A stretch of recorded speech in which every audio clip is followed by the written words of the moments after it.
today we're going to talk about remote instruction and students with ADHD, tips for learning and accessing services through the Department of Education. Today's live event will be approximately an hour. We're going to try to keep it to about 60 minutes or less. First, I want to introduce our panel. We have Dr. Claire Golden. She's a neuropsychologist. And we have Miriam Nunberg, and she's a special education advocate. And so how we're going to start, we're going to talk about, Miriam will talk about the legal standards, and then we'll discuss evaluations, and then services and strategies. So I think the best way is, if you can, I appreciate keeping your videos on. It makes a big difference if everyone could just turn off their audio, and then we'll have Miriam get started. And then Miriam, when you start, do you, in terms of Q&A, how do you, what's your preference? I think what I'll do is I'll go through, I have a little presentation for people to just kind of zip through the major points. And then at the end of that, if you have any questions, we'll take a few minutes for questions, which I think the best thing to do is put it in the chat if you have a question. But it's like display. And I'm just going to put in a plug for everybody to make sure you're on mute, if you can, which would be very helpful. So yeah, if you have a question, put it in the chat. I want to say that when going through this, the sort of set of the legal standard, I want to emphasize that I am based in New York. Most of the major legal principles are all federal law. So if you do happen, I think we have somebody from Idaho. So if you happen to be outside of New York, some of the timeframes, some of the specifics might be different, but the basic legal principles are exactly the same. I am focusing on the New York City Department of Ed just for the example of how things are happening right now. And I think Claire is as well. But we are, you know, again, the standards should not be that different in other parts of the country if there happen to be people. So Joy, if you want to share the PowerPoint with people so they can follow along, that would be really great. So this is, can everybody see my screen? Yeah, great. Okay, good. All right, so as Craig said, I'm Miriam Nunberg. Claire we've got Claire Golden and Craig Salinger, who are also going to be sharing information with you. I'm going to start with the legal standard and just zip through it as quickly as I can. So, okay, so today's agenda. We already went over the introduction. We're going to cover the legal framework for special ed and remote learning. Then we're going to give you an update on what's going on with evaluation. And accommodating children with ADHD in remote settings is going to be, we're also going to talk about specific accommodations that should be helpful for your children. And then we'll have time for Q&A. But of course, if there's something that's not clear, please, you know, pop it in the chat and we'll try to answer it as we go. So, okay, the really important thing to know in terms of the legal piece is that nothing about COVID has changed your child's basic rights to an education. So whether you have a 504 plan or an IEP, the framework of rights is still valid. And that means you have the right to a comprehensive evaluation, a timely, properly constituted meeting, FAPE, which is free appropriate public education. And I'll go over a little bit more about what that means. You have the right to due process in the event that you disagree with actions that the district has taken, and compensatory education services where appropriate. So nothing has changed. There was a point where when the schools were first shutting down due to the remote, due to the pandemic, and we were phasing into remote, there was some question about whether or not school districts would be able to waive special education obligations.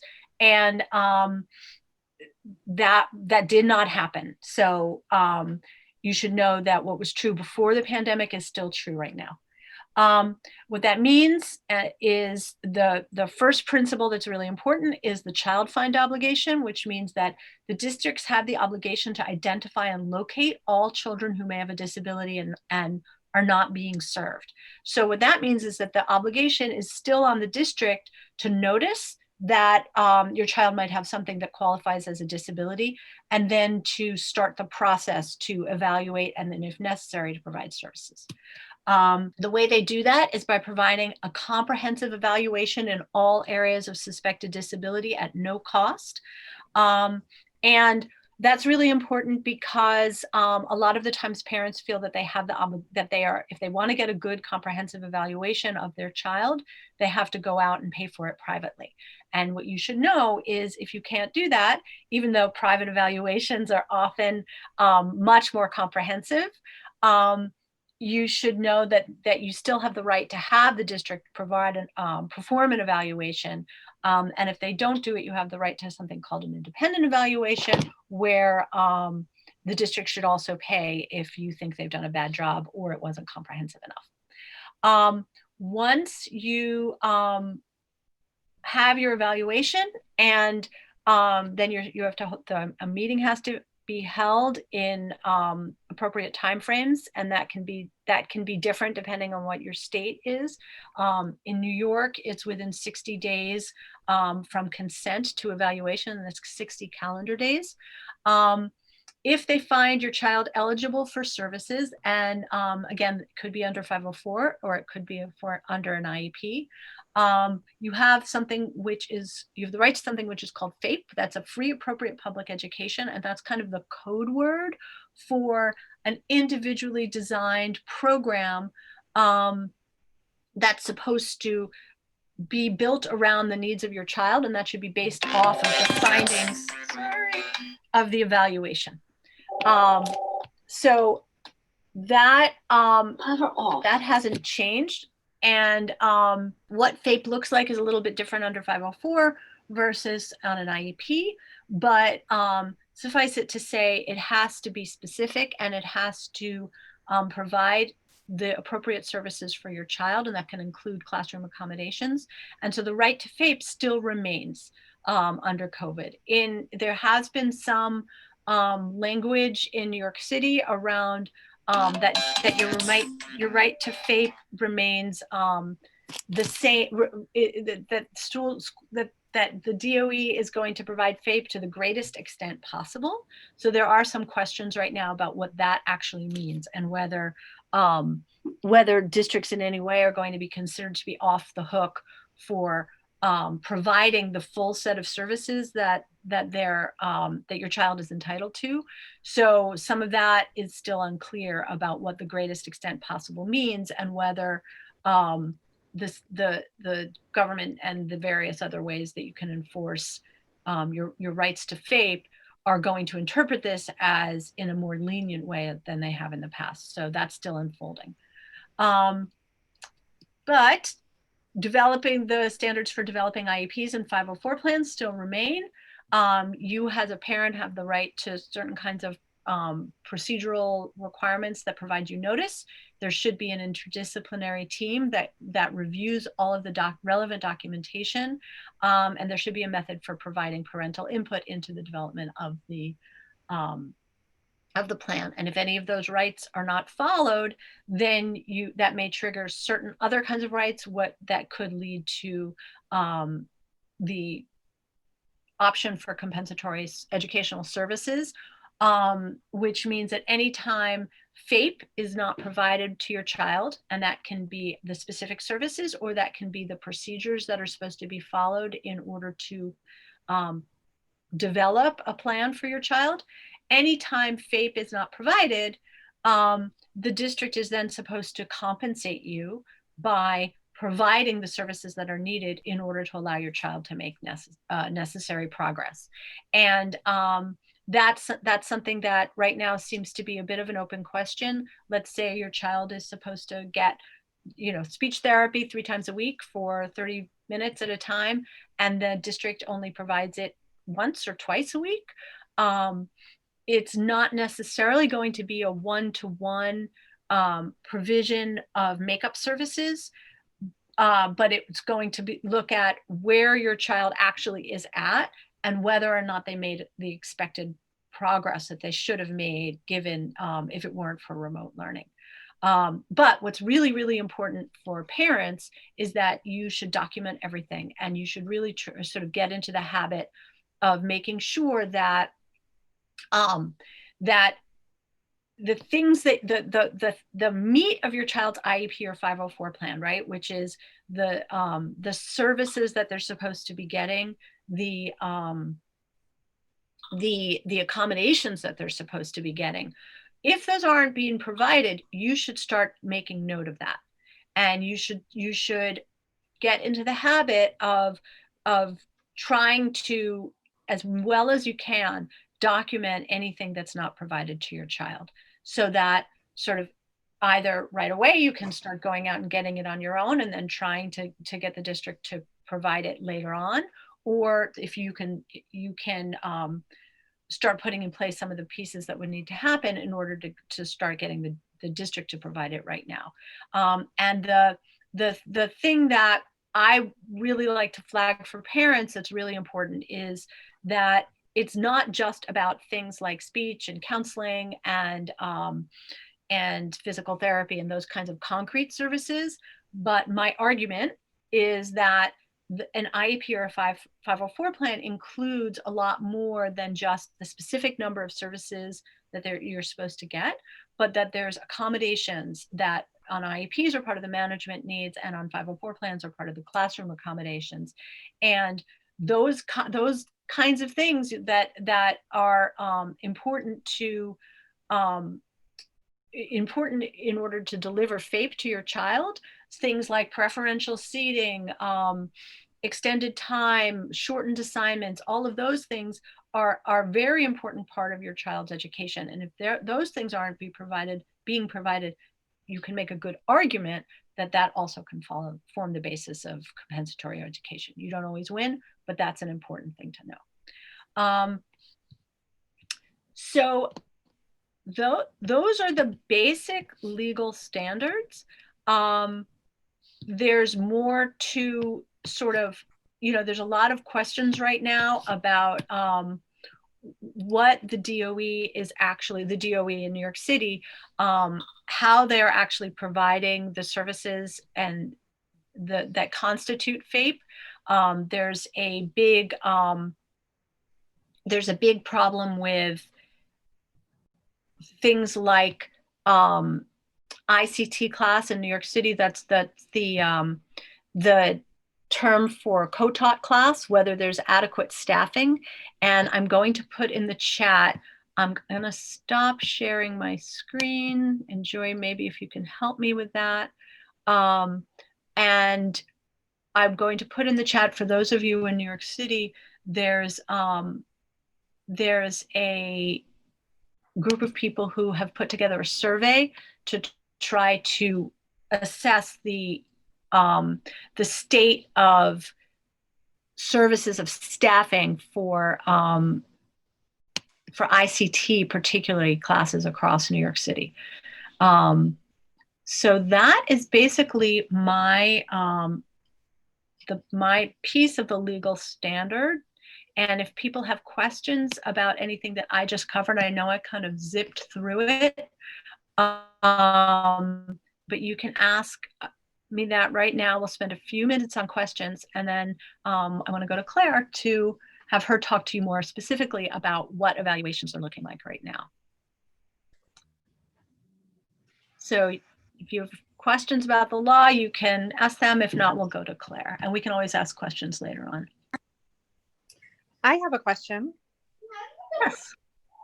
Hi. So my question is this. My children are in a school where the school is, I'm sorry, I have to walk into another room to get away from my screaming children. My kids are in a school where their school is offering 5-day-a-week services to certain students. And they are identifying those students by students that they determine to be in need. So my question is, do you think I have any, I don't know if the right term is legal rights, but do you think I could make the case to say that because my son does have an IEP for speech, he has an IEP for ADHD, that he should be one of those students who is receiving a 5-day-a-week seat? I should have started off by saying that we can't give any specific legal or clinical advice. And so everything is very fact specific. You can always, I put my contact information into I can put it in the chat, and you can always reach out and we can discuss it one-to-one, but I can't, there's so many factors that Sure. would go into my being able to answer that question. So I'm going to put in the chat, I'm going to put the survey in. Okay, I thank you. encourage everybody to take that, and then I'll also put my contact information. Thank you. You're welcome. All right, Claire. Hello, everyone. So evaluations,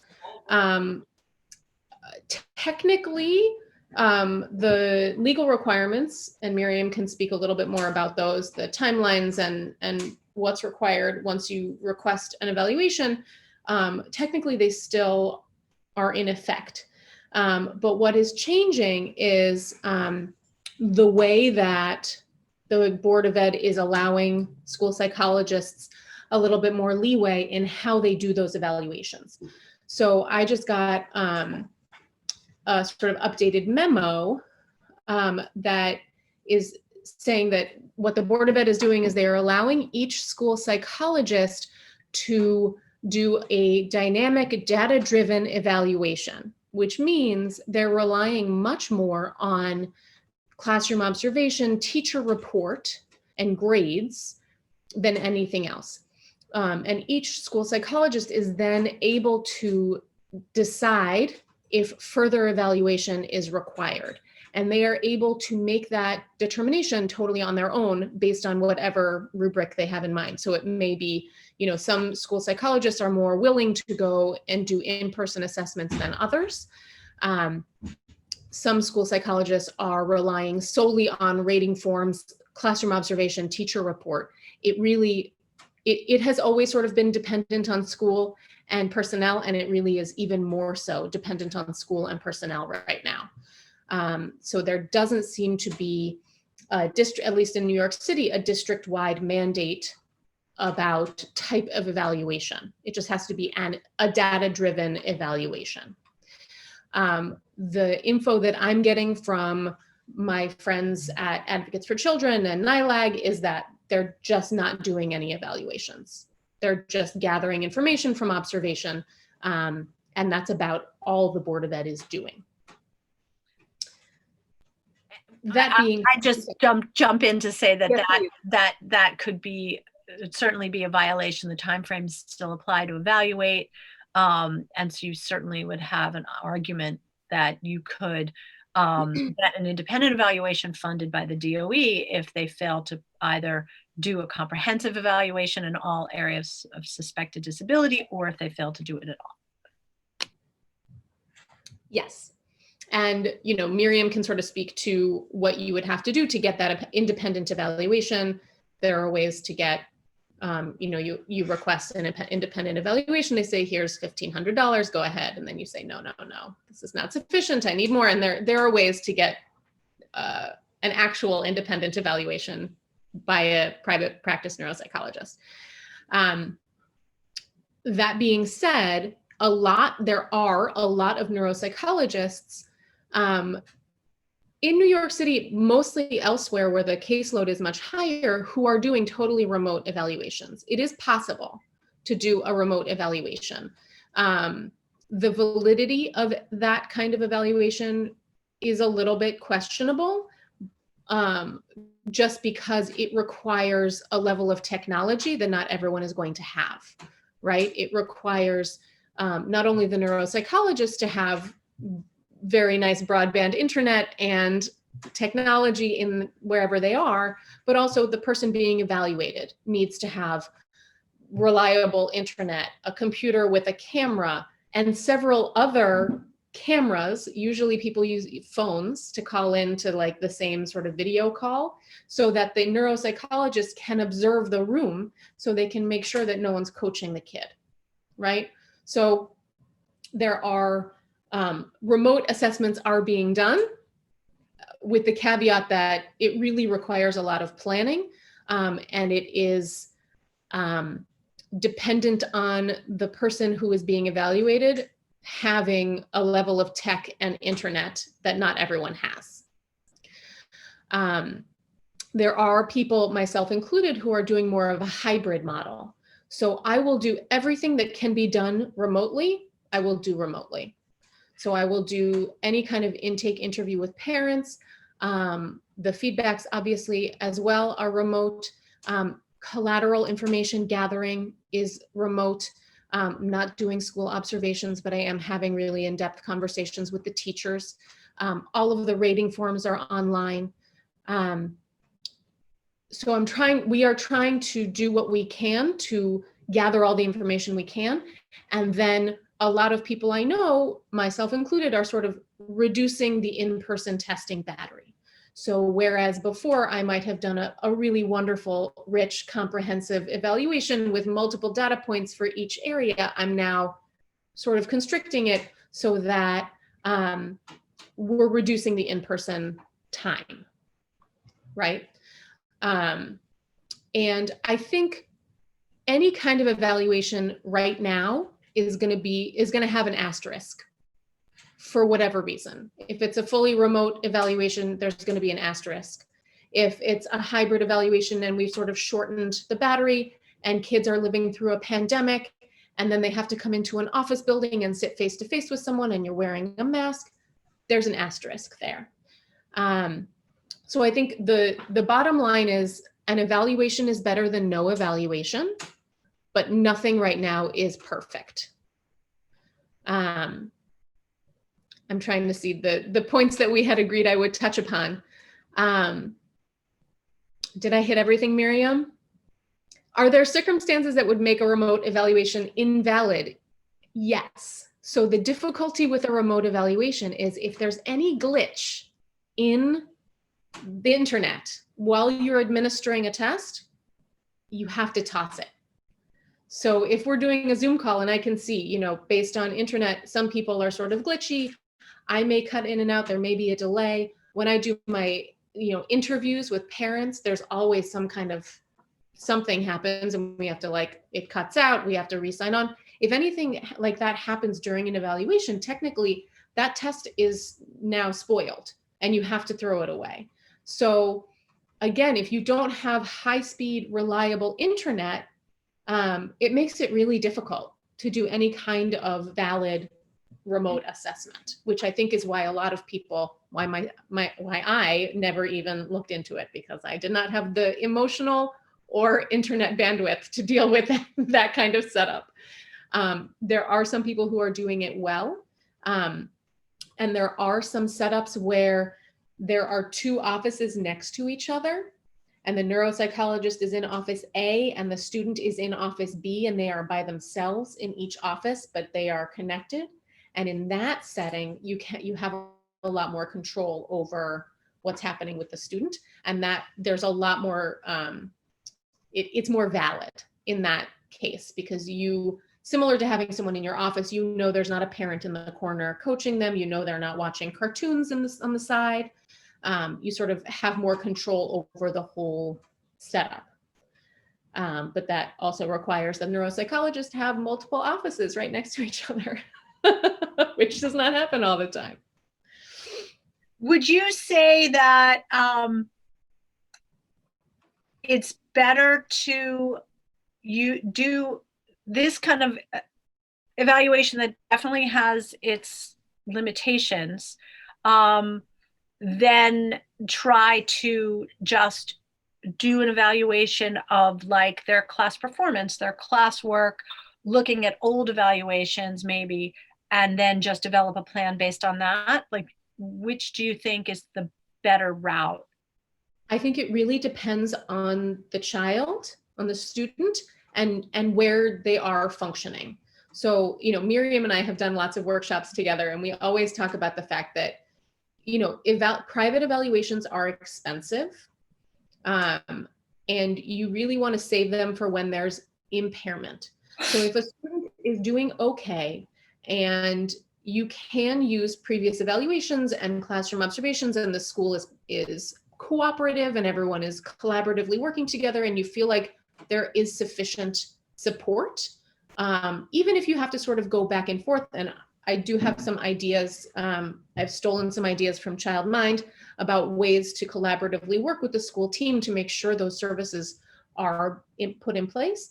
I think that's probably the best first step for everyone, right? If we can get it done with that level of what I have termed a neuropsych consult, right? So it's everything but the testing. If we can get a really good assessment of where your child is, what services they need, where the areas of weakness are, and the school is cooperative, I think that should be sufficient. It's when that's not working for some reason that stepping up to an in-person evaluation would probably be prudent. So if the school is not cooperating, or if the student is completely remote and totally disconnecting and is not engaging in anything, and the teachers don't have any data to go by, it would be important to sort of assess where the student is. With the caveat that, anxiety and uncertainty, which we are all living with more than normal, can really affect classroom performance, attention, the ability to learn new information. So we're all sort of working within the framework of our current situation. And as a neuropsychologist, I always want more data. I always want to do testing because I find it wonderful and I love to work with the kids, and I think that the information is always helpful. It's just a matter, it's like a pro-con balance, right? Risk assessment for yourself and your family and your child, and the benefits of what information you might gather and how the school might respond to it. Are people doing, I think, I apologize if you said this, but people are doing masked in person now, right? Yes. So I personally am doing masked in-person standardized assessments. I don't have one with me now. It's in my office, but it's like a beekeeper mask. So it's like a face shield with a mask under, so kids can see my face. But the kids are then masked. And it has not been as awkward as I feared. Kids are very adaptable, and they're, for the most part, used to wearing masks at this point. I have a 4-year-old who just has no problem. She's just constantly, she puts her mask on and she has no issues. There are some kids for whom it's really uncomfortable. Those kids who have sensory sensitivities, or who have impulsivity issues where they're pulling down their mask because it's uncomfortable. And in those cases, it's really case by case. The evaluator is making a case by case assessment of whether the masks are necessary. There are some parts of an evaluation where I would not be able to have someone be masked. So for example, if I'm assessing for an autism spectrum disorder, I really do need to see the whole face for at least 20 to 30 minutes. And so I have those face shields in different sizes, and I wash them and I try to get kids to wear them, but it doesn't always work. And I have an air purifier in the office. So people are doing assessments. Again, I'm not sure what's happening in Idaho. In New York, we're seeing a little bit of a climb, but the caseload has been low enough that I think people are getting those evaluations done with safety precautions. Great. Are there any questions about what Claire just said? Talking into the void here.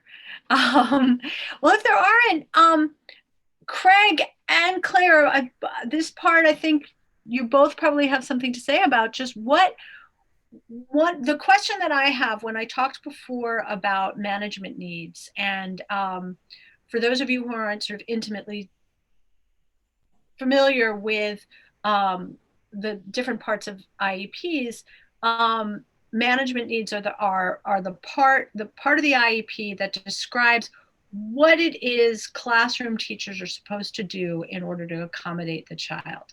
And that a lot of the times, sort of one of the things I always talk about when Claire and I do our trainings about how to navigate the system and what your rights are, I always tell people that in my experience, the management need piece of New York City IEPs is just really inadequate and vague. And I always encourage people to get very specific about the kinds of strategies that are supposed to be used in the classroom, And that really needs to be very much tied to an evaluation. A lot of times a really good private evaluation will include very specific strategies that are needed to accommodate the child's disability. And so my question is, in a situation where you have a child who has ADHD and other kinds of executive functioning challenges, I imagine remote learning is really, really difficult. So I thought it would be good to spend some time talking to clinicians about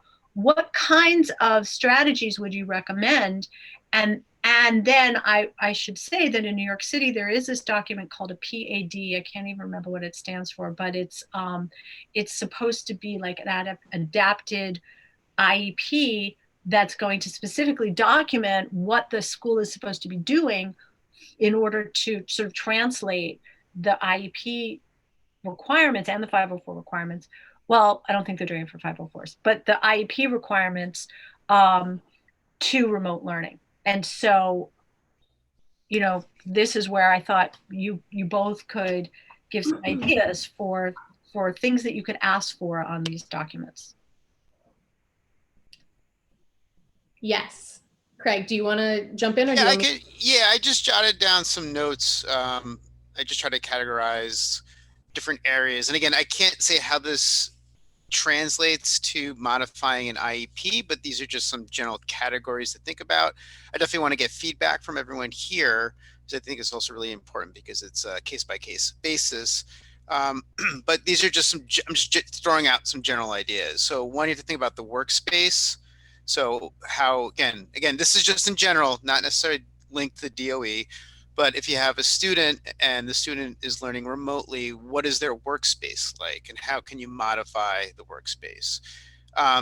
Routines, because now this is becoming a routine at home, right? The school was responsible for this routine. Now parents are kind of responsible for the routine. So you also, again, this is more responsibility on the parents or parent. So you have to think about the routine. This is also, again, it could be a modification. I don't know where this lies, but let's say a child is learning remotely. Now, how can that online teaching be modified, whether it's live or it's not? Can the child receive more visual cues, less visual distractions? Other things also, can the time of the learning be modified? You know, I don't know if some students are just by 2 o'clock they're done and they still have classes at 3 or 4 o'clock. Can that be moved to an earlier time? For some students that don't have the attention span, is it possible that if it is live, can it be recorded? Can they watch some of the you know, the lesson at a later time?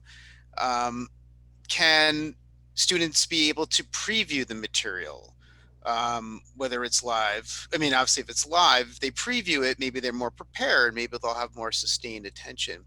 How does it work with feedback from teachers to students or programs? There's actually programs that provide certain feedback, and I know certain programs do not jive well with certain students. So that's something also to think about.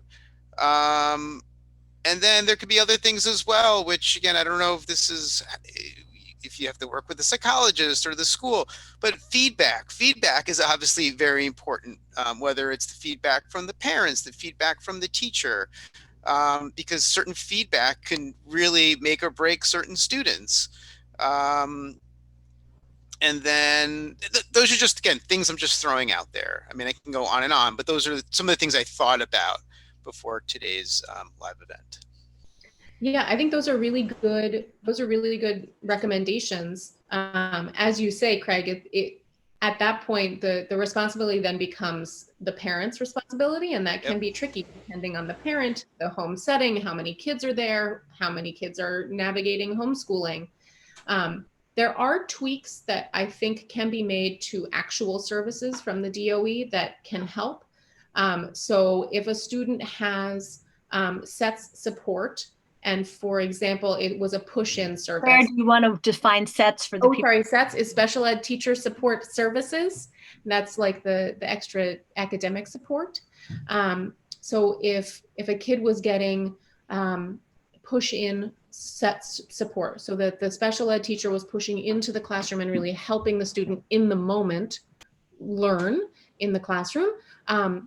If there is synchronous learning, it's less helpful for a student to get that kind of support while they're watching a lecture. What is more helpful is to have that support provided in a later time period. So if there's classroom stuff happening, you know, from 9 to 10, and then there's work time from 1 to 2, it's more helpful to have that additional academic support during the solo work time than it is during the lecture time. So sort of just tweaking the time that services are provided can help. To Craig's point about check-ins, I know a lot of, especially elementary teachers, are struggling with this, right? They're not able to really check in individually with each student. And that's a big part of what a classroom teacher does in elementary school, is really monitor each student and make sure that everyone is at the same pace or where they should be. And so really trying to work with your teacher to make sure that your kid gets 5 minutes every morning or 15 minutes every other day. I know classroom teachers who cycle through and they have like individual meetings with 5 kids a day. And each day they are having their individual meetings with different kids so that they can really check in on a one-on-one basis, because some kids don't respond well to a Zoom. I mean, you know, you're looking at a screen full of faces and it's really hard to speak up sometimes. And I think, you know, Miriam and I have talked about this a lot whenever we have these kinds of workshops or talk to families. The school is trying their best, right? Everyone is trying their best. I think the line that I usually use with Miriam is, you know, no one gets into education because they hate kids, right? Everyone is there because they're trying to do the best for the kids they have in their care. And we are, as everyone is, you know, it is unprecedented time. So even more so, I think it's important to try to be collaborative and positive with your teacher and the school team, because everyone is sort of working under crazy circumstances. You don't know what's going on at home with your teacher, right? You have no idea what they've got going on. You don't know what the rest of the school team has going on, and they don't really know what you have going on. So trying to make it as collaborative and positive as possible, and sharing examples of what you're seeing at home that's not working in a way that's like, oh, you know, I noticed that this is happening. How do you think we could work on that? Instead of just, you know, emailing all the stuff that's not working and you have to fix it, right? There's a way. You catch more flies with honey. So there's a way, and this is how I always recommend families go about trying to improve and get services, but even more so now. I think we all have to work together and work collaboratively with the teacher and the support team to try to increase services if necessary. I have a quick question, Claire or Miriam or Craig or anybody. You know, if I'm contacted by a parent who wants extra help for their student, you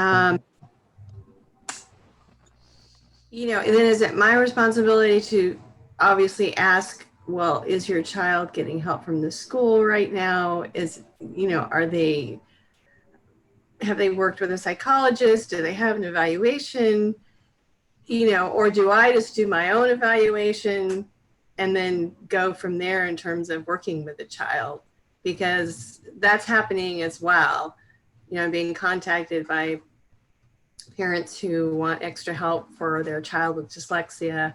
And, you know, I have my own evaluation, but I don't know then, am I to reach out to the school or, you know, to the team that's worked with that child, you know, in order to be able to move forward in working to the best, you know, for that child's welfare, you know, in terms of what their needs are.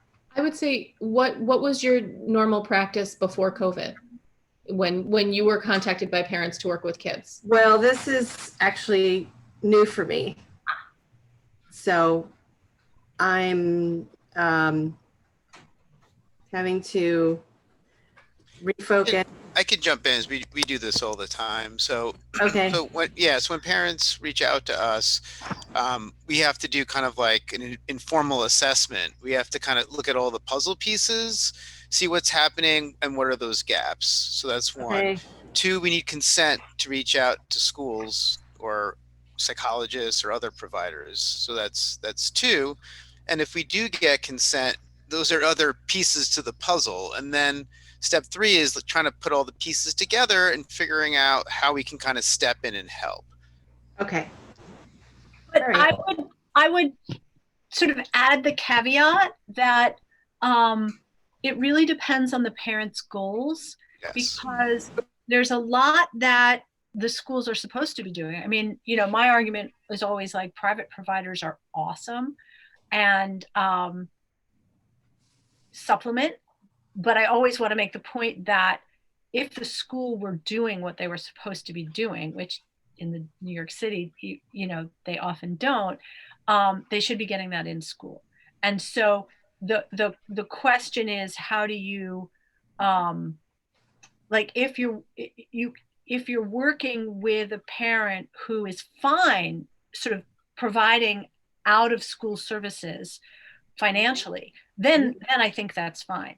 But, Okay. but if they're interested in getting services from the school, then, I mean, it's kind of, it would be a very long answer specifically, but I think if it's a real stretch for them to afford private services, then I think you really can use the legal system, the legal standard, to sort of set up a case for them to be able to get reimbursed for what they're doing with you. So that's part of the compensatory piece, whereas if the school is on notice, let's say that the child has dyslexia and needs a certain amount of services, and then they fail to provide it, then the parent should have the right to pay out of pocket for whatever the services they're getting because the school has failed. And then they can set themselves up to get reimbursed. So I think it's an important conversation to have with them. It's certainly easier for people to just go ahead and pay out of pocket. But if that's not possible, they can get reimbursed. So you shouldn't delay what you're doing necessarily, because the important thing is that the kid gets the services. But not everybody can afford it, so they have that right. And that's where just operating in a vacuum may end up not necessarily helping the family down the line. So that. Miriam, I have a question to your point. You say that the parents are able to get reimbursed for services that the school should have provided. But if you go to this, or if the parent goes to the school and the school says, well, they didn't qualify for our services, we don't feel that based on their testing, the services are warranted, they're getting resource room, but no further services are required. How does the parent then go about still fighting for that reimbursement because they do want the therapy, but the school is not providing it? Well, that's where an evaluation is really important. And so if you have, just because you think they need services doesn't necessarily entitle you to services. And even if you get an outside evaluation that supports your side of it, the school still is allowed to disagree. However, if you come to an impasse where you have one set of materials or information or data about your child that you think supports the delivery of a higher degree of services, your options, are you in New York City? Yes. Well, I'm in Long Island. Oh, okay. Well, sometimes in Long Island, it actually is easier because there's, my understanding is that mediation in Long Island is a little bit more effective than it is in New York. And I always encourage people to consider mediation before you go a full out due process hearing if you want to get something as quick as possible. And so that's one possibility is if you obviously, as Claire said, you want to try to work with the district and, you have the right to reconvene IEP meetings or 504 meetings if you have additional information. You can bring an advocate, you can Sometimes there's appeal processes that you can go through within the district itself before you have to actually go to some sort of dispute resolution process. So the more information you have to support your argument, the better. And the key is showing that, trying to get them to carefully consider the documentation, and at the same time to document if they didn't carefully consider it, right? Because that's their obligation, is to carefully consider it by people who are capable of reviewing the documentation. So let's say it's a rare medical condition, or it's a, dyslexia, and the person who is reviewing the documentation doesn't really understand the condition itself. So then you're sort of setting yourself up procedurally to showing that they're not carefully considering it. So there's, you can always contact me for sort of more specifics, but basically, the more documentation you have, the stronger your case would be. And I think, Miriam, if you get an evaluation through the Board of Ed and they're testing, based on their testing, they say your child does not qualify for these services, you can say, I don't agree with that evaluation and I want an independent evaluation, right? Yep, absolutely. Absolutely. And again, New York City sets everything up in such a way that it's as difficult as possible. In New York City, they make you go through what the legal community considers to be not a real independent evaluation. But you are entitled, you can pretty easily get one of these sort of semi-independent evaluations. Outside of New York City, I'm not as familiar with the procedure, but outside of New York City, if the district does an evaluation and it's not, you disagree with it, either because of the way it was conducted, the fact that it wasn't comprehensive enough, or you just disagree with the outcome, then you also have the right to an independent evaluation at the district's expense.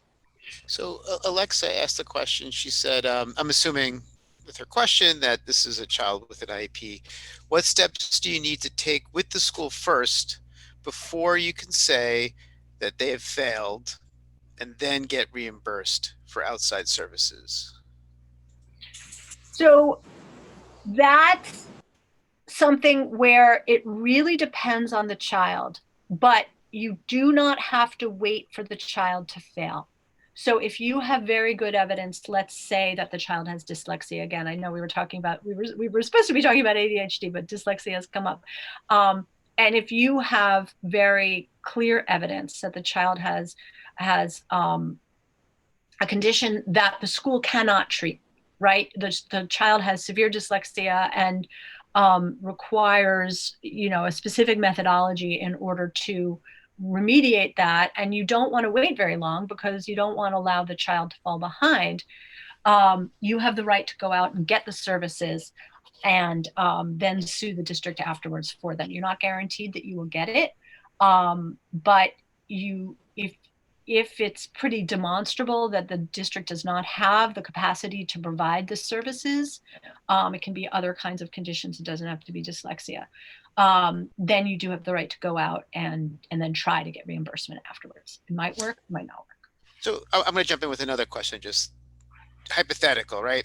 So this is actually a child that has ADHD. Now, the ADHD diagnosis does not come from a neuropsychologist, it comes from a psychiatrist. Minimal testing, and then the psychiatrist says your child has ADHD. They present that to the DOE, they get an IEP, and now there are some sort of modifications for the child's attention span. But now the child's doing all remote and just can't focus. What should a parent do? Well, I would say that you can ask for a reevaluation and you can ask for a reconvene of the IEP meeting. And then what's really important is this PAD, and I'm going to put a link in the chat so you can understand a little bit more about what I'm talking about. This remote learning, it didn't, okay, I'm going to do it afterwards so I don't get distracted. The DOE has committed itself to developing remote plans so that they are supposed, all those kinds of things that you and Claire were talking about in terms of modifying the delivery of materials and instruction that's supposed to be written down. And so if you have these accommodations that were working, if I'm understanding your question properly, they were working prior to remote, and now the child is floundering and the work is piling up and they just can't get on top of the work and they can't focus, you have a right to reconvene a meeting. I mean, they should have done this anyway, and talk about, well, we're in the remote setting. What are the specific accommodations that are going to work, or that we're going to try, and then we're going to formalize, and we're going to make this as like a modification to their IEP, so that they can be more successful in the learning environment. And so that's a really important tool. And even if it's not in, this PAD, this PAD document in New York City and other districts, I think they're doing similar things. That's your right to have them modify the curriculum and the approach in a formalized way, so that the modifications that are being tried are uniform and they're done consistently and they become part of your child's right to faith. And Claire, were you going to add on to that? Yeah, I was going to say, in the classroom accommodations that are generally given to kids with ADHD, without question, right? So if a child has a diagnosis of ADHD, generally they get preferential seating. They get movement breaks. They get the ability to go take a break when they need to. They get verbal reminders and nonverbal reminders to stay on task. The teachers remember to make eye contact or to have like a special sign that the kid can use if they need to take a break or if they need help. And none of those really work remotely, right? You can't really have that kind of accommodation list, or those accommodations specifically don't work in the remote setting. So to Miriam's point, I think it is really important to set out those concrete accommodations that might work. And those might include what Craig was talking about in the beginning about, shortening the amount of synchronous learning that the student is expected to engage in, or providing that recorded lecture, or providing outlines of class notes or PowerPoints that they can review later if they lose track, and sort of shifting the services that they're given from during synchronous learning to during off times, so that they can really attend to everything that they need to attend to. But I agree with Miriam, it really does, it is something that you need to work with the school team to make sure it's codified, because you can't just expect that the teacher is going to be able to help your kid without extra help or reminders, because they're working with everyone else in the same way. Yeah, and just remember that if I would say that if you've had a private evaluation recently, Clara and Craig, tell me if you've had experience with this, if your child really is floundering, like just as the work is piling up and they're not getting anything done, and the more they miss the work, the more the harder it gets to organize themselves, and the harder it gets to actually complete the work, which I sort of, I'm not a clinician, but I assume that that's sort of typical of students with executive functioning issues and ADHD, that might be particular to the remote setting.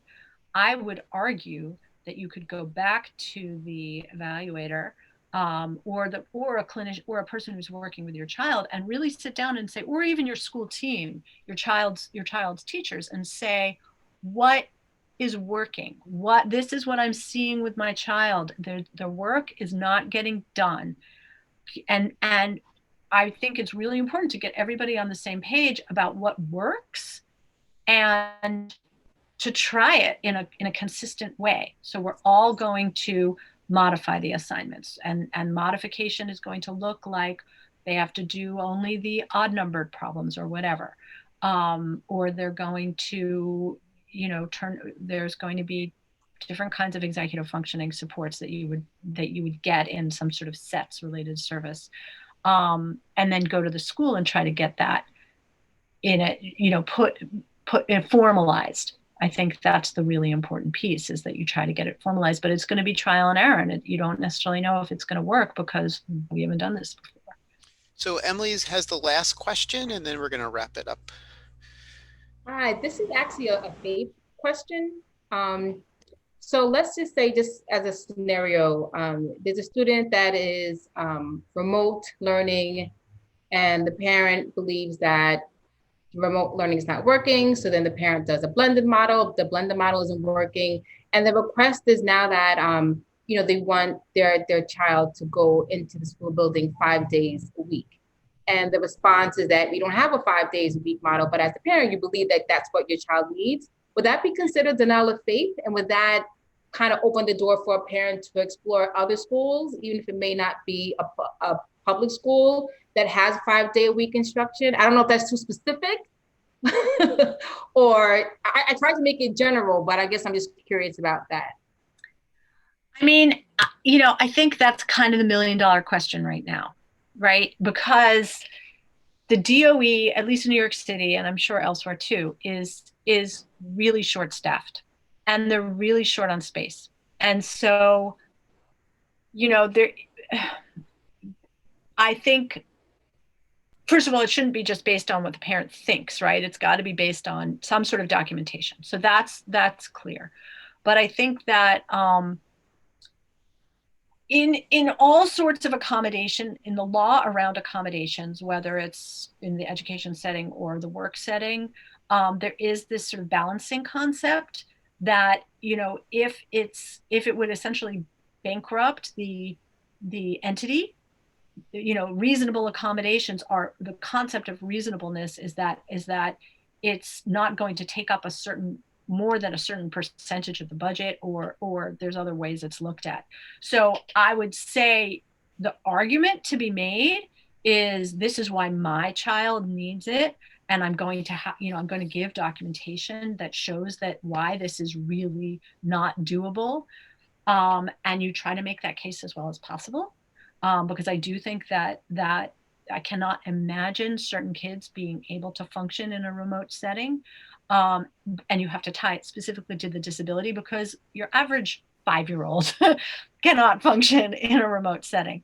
But then I think that's where a lot of case law is going to be unfolding over the next couple of years, is who gets priority, what's okay, what does reasonable mean in this entirely unreasonable situation we're in.